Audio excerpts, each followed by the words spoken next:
that the Prime Minister addressed the G20. What was his message? His message was that the entire economic crisis in Europe and in the United States is affecting countries like India.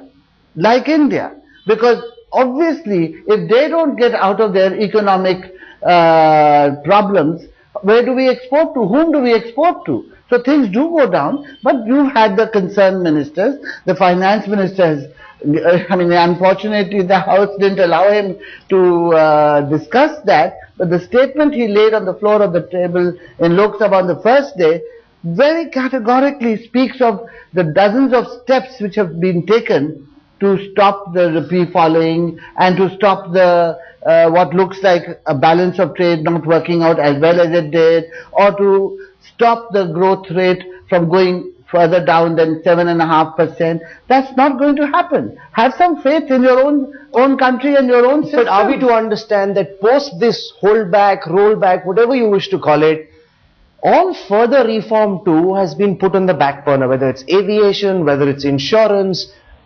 Now the sense is this government is incapable of taking decisions, and all future reform too, at least till the Uttar Pradesh elections, will be put off. No, look, I don't know about the elections, when they are going to take place. That depends on the election commissioner, when he is going to announce the elections and the code of conduct which obviously follows thereafter. But nowhere does it mean that the reform process is over. Nowhere have we said that the FDI in retail is not even on the burner as yet, but only said that there should be a greater consensus among all the stakeholders, and he spelled out the stakeholders. So what reform will take place? I don't think there is any room investors who are watching and people who are concerned about the state of governance today, what would you like to tell these people? What reform can they expect from your government? Well, I can't spell out the exact reforms which the government is contemplating. You know, the aviation sector, the Prime Minister and the other concerned ministers have been talking to the private airlines, to the management of Air India. That is very much under the purview of the government. They are looking at what can be done. There are some bills waiting where you will see the hand of the reformist government working, but the parliament must start working. There are 50 plus bills and quite a few of them have some measure of reform in them. But there are people who believe that this government lacks political acumen.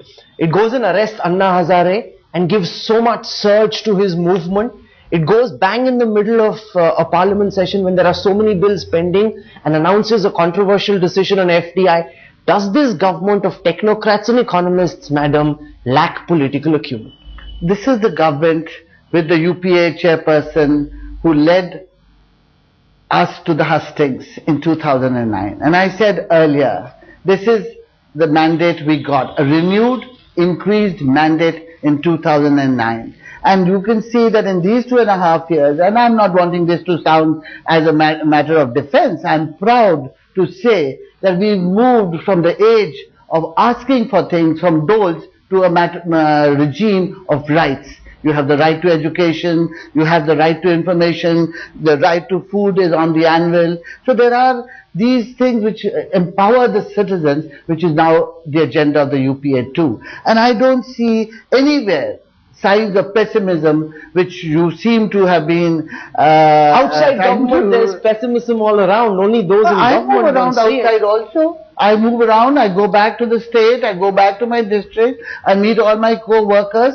I don't see that pessimism. There is disappointment that when opposition parties don't allow parliament to work, people lose faith in the system. And that affects us in the ruling party as much as it affects those in the opposition. But let me tell you that the optimism of the people is really there, that if anyone can deliver, they feel that it's the UPA too, which will take us to its promises and fulfillment of the promises.